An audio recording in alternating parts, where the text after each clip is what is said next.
Hello అండి, అందరికీ నమస్కారం. ఉగాది పండగ అయిపోయింది కదా. ఏంటబ్బా ఈ అద్భుత కళాఖండం ఇంకా ప్రెస్ మీట్ పెట్టలేదేందా అనుకుంటున్నాను. సో ఈ అద్భుత కళాఖండం ప్రెస్ మీట్ పెట్టేసింది, మాటలు కూడా మాట్లాడేసింది అనమాట. అక్క ఏం మాట్లాడుతుందంటే, ఇంకా అద్భుత కళాఖండం అంటే మీకు అర్థమై ఉంటది, ది గ్రేట్ మన రోజా మేడం గారు. సో రోజా మేడం గారు ఏమంటున్నారంటే, మా అన్న, మా జగనన్న, మా వదిన భారతమ్మ ఎంతో గణనీయంగా ఉగాదిని చాలా గ్రాండ్ గా సెలబ్రేషన్ చేశారు. పెద్ద సెట్ వేసి ప్రజలకు అందరికీ ఉగాది శుభాకాంక్షలు చెప్పారు. ఈ రాష్ట్ర ముఖ్యమంత్రి అయినటువంటి చంద్రబాబు నాయుడు గారు, ఆయన భార్య భువనేశ్వరి గారు అండ్ లోకేష్ గారు, బిఆర్ నాయుడు గారు, టీటీడీ చైర్మన్ బిఆర్ నాయుడు గారు ఎప్పుడు భారతం మీద వాడు ఏడుస్తుంటారు, వీళ్ళందరూ ఎటుపోయారు, హెరిటేజ్ లో పాలు పితుకుతున్నారా అని చెప్పేసి మాట్లాడుతుంది. సో పనికి మాటలు మాట్లాడే ముందు ఈ రోజాకి ఒక విషయం అయితే చెప్పదలుచుకున్నాం. ఇప్పుడు తెలుగు సంవత్సరాలన్నీ ఎన్ని? 60. ప్రభవ, విభవ, శుక్ల, ప్రబోధుత, ప్రజోత్పత్తి, అంగిరస, శ్రీముఖ, దాత, యువ, ఇవన్నీ వస్తాయి కదా. నీకు తెలుసు తెలియదు, నాకు తెలియదులే కానీ. సో ఇది 40వ సంవత్సరం, అంటే పరాభరామ సంవత్సరం 40వ సంవత్సరం. దీనికి ముందు విశ్వావసు నామ సంవత్సరం, దానికి ముందు క్రోధి నామ సంవత్సరం, దానికి ముందు శుభకృత నామ సంవత్సరం. ఈ అన్ని సంవత్సరాల్లో యుగాది పండగని సెలబ్రేషన్ చేయని జగన్మోహన్ రెడ్డి గారు ఈ పరాభనామ సంవత్సరంలోనే సెలబ్రేషన్ చేసి పెద్ద సెట్ వేసి ప్రజలకి ఉగాది శుభాకాంక్షలు ఎందుకు చెప్పినట్టక్క అంటే, పవన్ కళ్యాణ్ గారు ఎప్పుడైతే సనాతన ధర్మం గురించి మాట్లాడారో అప్పటి నుంచి మీకు ఒక భయం పట్టుకుంది. అంటే మీరు క్రిస్టియన్ మతానికి చెందిన వాళ్ళు, రేపు క్రిస్టియన్ ఓట్లు కాకుండా మనకి హిందూ ఓట్లు కూడా కావాలి కాబట్టి ఈ రోజు పెద్ద డ్రామాలు వేసుకుంటూ ఒక పెద్ద సెట్ వేసి నాటకాలు మొదలు పెట్టారనమాట. ప్రదక్షిణ తిరగడానికి ఇబ్బంది పడేటువంటి జగన్మోహన్ రెడ్డి గారు, మీ భారతీయ వదిన గారు, రేపు ప్రజల్లోకి సీఎం అయిన తర్వాత ఏదో ఉద్ధరించాలని చెప్పేసి ఇప్పటి నుంచి నాటకాలు స్టార్ట్ చేశారు. అంటే ఇదంతా ఎందుకు అనంటే, ప్రజల్లో ఓట్ల కోసం ఒక సింపతి క్రియేట్ చేయడానికి. ఏమొచ్చి ఏం చేస్తున్నారో నేను అడుగుతున్నా అని అంటది. ఇంతకు ముందు అలా ఏం చేశారు మీ అన్న, మీ వదిన? నువ్వు అన్నావు కదా హెరిటేజ్ లో పాలు పితుకుతున్నారా అని. మరి గతంలో ఉన్నప్పుడు ఏం చేశారు మీ అన్న, మీ వదిన? భారతీయ సిమెంట్ కట్టలు లెక్క పెట్టుకుంటున్నారా అక్క? చెప్పు. నోరుంది కదా అని చెప్పేసి ప్రజలకు ఉపయోగపడే మాటలు కానీ రాష్ట్రానికి ఉపయోగపడే మాటలు మాట్లాడితే ఓకే. ఇష్టానుసారంగా నోరుంది కదా అని చెప్పి ఇష్టం వచ్చినట్టు మాట్లాడితే ఎట్లుంటదంటే, సర్లే నీకు ఎన్ని చెప్పినా కూడా నీకు ఈ చెవులో విని చెవులో వదిలేస్తావు. ఎందుకు అనంటే, మనకు ఒకరు తొత్తులుగా మాట్లాడడం మాత్రమే తెలుసు. న్యాయబద్ధంగా మాట్లాడడం ఆ నోరుకి అడ్డు అదుపు ఏమి ఉండదు.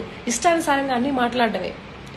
పోయి నువ్వు కూడా భారతీయ సిమెంట్ కట్టలు లెక్క పెట్టుకో పో అన్నావు కదా. పాలు పితుకుతారా హెరిటేజ్ లో కూర్చొని అన్నావు కదా. నోటి దోల ఎందుకు నీకంత నోటి దోల? ఎలా మాట్లాడాలో తెలీదా నీకు? ఆల్రెడీ మాజీ మంత్రిగా కూడా పనిచేసావు. సిగ్గుగా అనిపించదు నీకు? మనం ఏం మాట్లాడుతున్నాం ప్రజాక్షేత్రంలోకి వచ్చినాక, మీడియా ముందు ఏం మాట్లాడతాం అనేది విచక్షణ ఉండదా? నోటికి ఏది వస్తుంది మాట్లాడతావా? నీకన్నా చిన్నవాళ్ళ మేమేనా ఇవే? అది కాదు రోజక్క, అసలు నీ బాధ ఏంటి? ఇప్పుడు వంగలపూడి అనిత గారు ఏదో ప్రోగ్రాం పెట్టారు, వెళ్ళింది, ఓకే.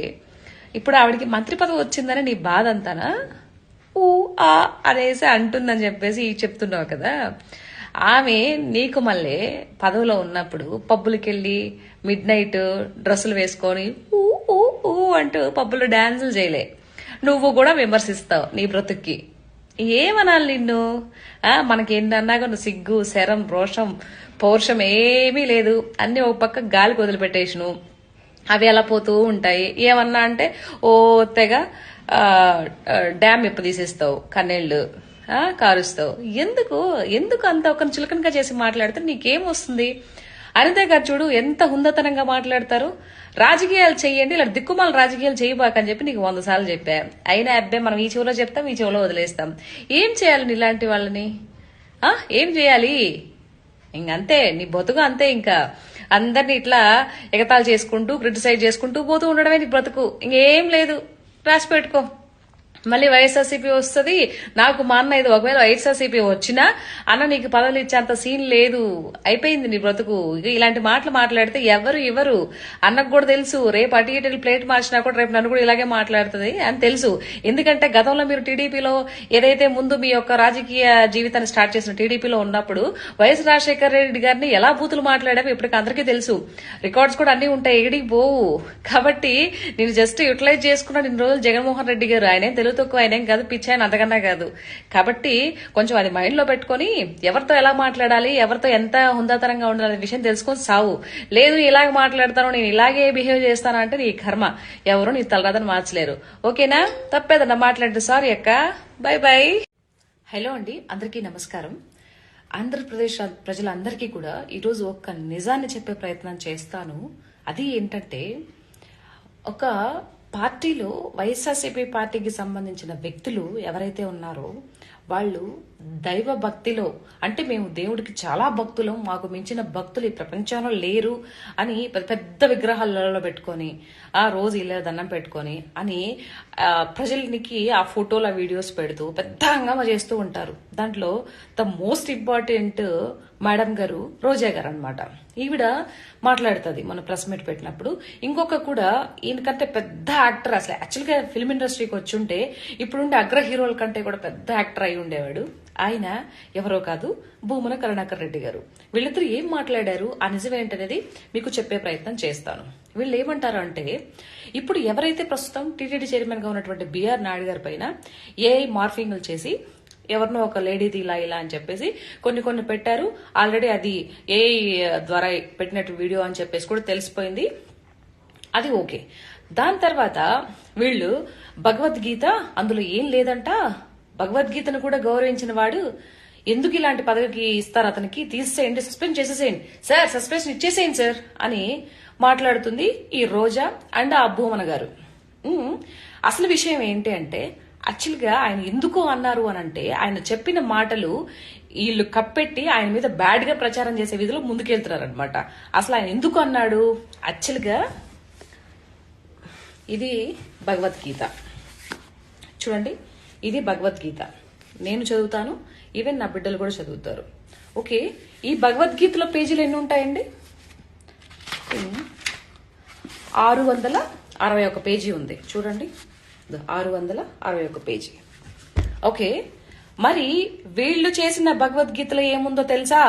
ఎందుకు బిఆర్ నాయుడు గారికి అంత కోపం వచ్చిందో తెలుసా మీకు? ఆ విషయాన్ని కప్పెట్టి వాళ్ళు ముద్రించినటువంటి పుస్తకాలు, అంటే 50 కోట్లు అక్షరాల 50 కోట్లుని వాళ్ళు ఖర్చు పెట్టి 5 లాంగ్వేజ్ల్లో మేము ముద్రిస్తామని చెప్పి ఖర్చు పెట్టి చేసిన భగవద్గీత 26 పేజీలు. అర్థమైందా? 26 పేజీలు. 661 పేజీ ఉన్న ఈ భగవద్గీత ఎంతో మంది పవిత్రంగా ప్రతి ఒక్క మతానికి కులానికి సంబంధం లేకుండా కోర్టుల్లో ఈ భగవద్గీత మీద ప్రమాణం చేసి అంతే నిజమే చెప్తాము అనేటువంటి అంత ప్రఖ్యాతి, అంత విలువనటువంటి ఈ భగవద్గీత మీద చేసేవాళ్ళు, ఏ మతమైనా సరే, ఏ కులస్తులైనా సరే చేసే వీళ్ళు చేసిన దరిద్రమైన పనులు ఏంటంటే, భగవద్గీతను కూడా అడ్డం పెట్టుకొని డబ్బులు స్వాహా చేయడం. అంటే వీళ్ళు మేము హిందువులము, మాకు వెంకటేశ్వర స్వామి అంటే పెద్ద ప్రేమ అని చెప్పి మాట్లాడుతుంటారు కదా. లడ్డు విషయం కల్తీ జరిగిందంటే మాట్లాడరు. ఎవరైతే ఈ మోసాలు చేసిన వాళ్ళని వెనకేసుకొస్తూ వాళ్ళకి తొత్తులుగా మారుతూ ఉంటారు అనమాట, మాట్లాడుతూ ఉంటారు. ఇది అసలు నిజం. ఇలాంటి వ్యక్తులకి మళ్ళీ మనం పట్టాలు కాని కట్టబెడితే, మళ్ళీ వాళ్ళకి పదవులు కాని కట్టబెడితే ఇంకా గుండు సున్నానే, పేనుగు పెత్తనం ఇస్తే తలంతా గొరిగిందంటారు కదా. ఇదనమాట. చూడు, ఒక మంచి వ్యక్తి బిఆర్ నాయుడు గారి పైన ఇంతటి నీచనిగా దిగజారి ఇంతటి నిందలు వేస్తున్నారు అంటే వీళ్ళు అసలు మనుషులేనా? ఇప్పుడు ఈ రోజే గారు ఇది మాట్లాడరనమాట.